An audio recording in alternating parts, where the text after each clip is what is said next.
Class 9 chapter number 1 basic concept in geometry practice set 1.1 चा fourth प्रश्न.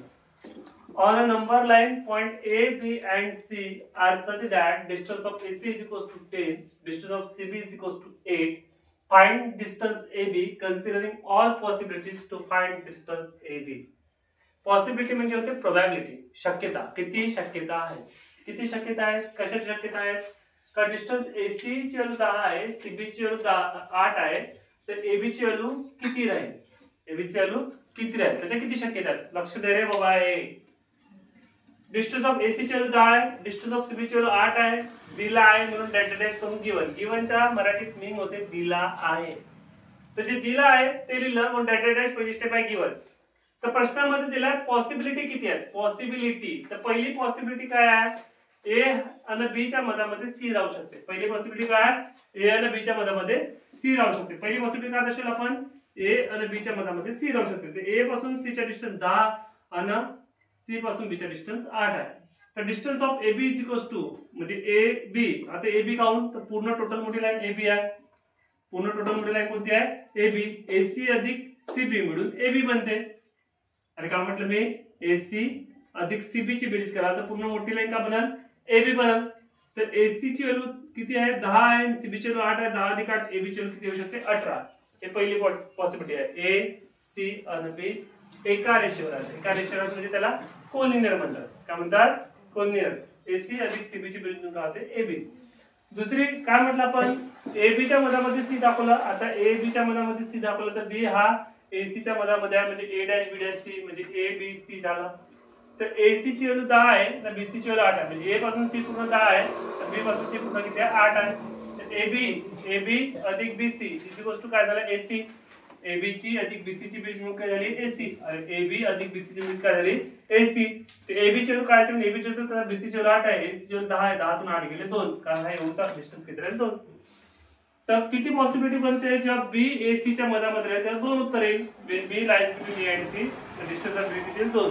तर किती पॉसिबिलिटी येऊ शकते, एबी च्या व्हॅल्यू 2 येऊ शकते. एक येऊ शकते 18, एक येऊ शकते 2. 6वा प्रश्न.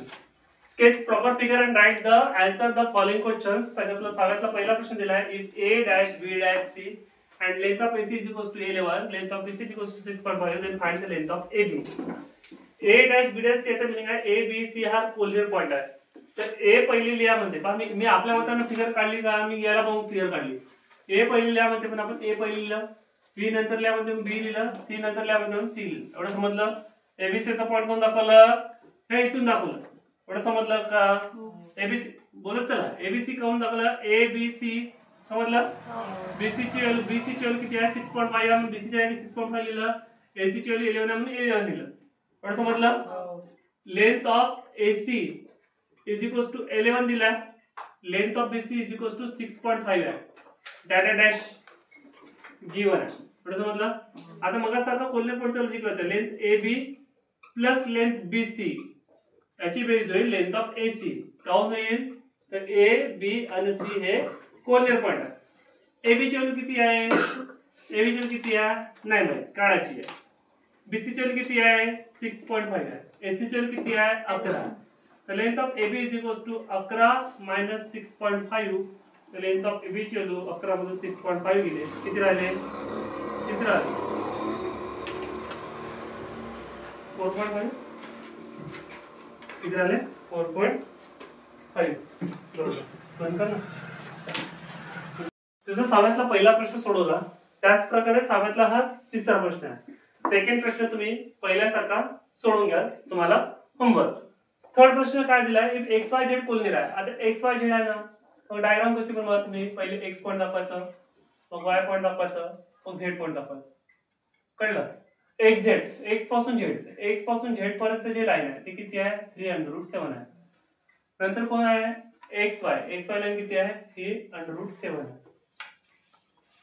मग आता गिवन काय दिलं आपल्याला, लेंथ ऑफ एक्स झेड ची व्हॅल्यू 3√7 आहे, comma length of x Y ची व्हॅल्यू √7 आहे.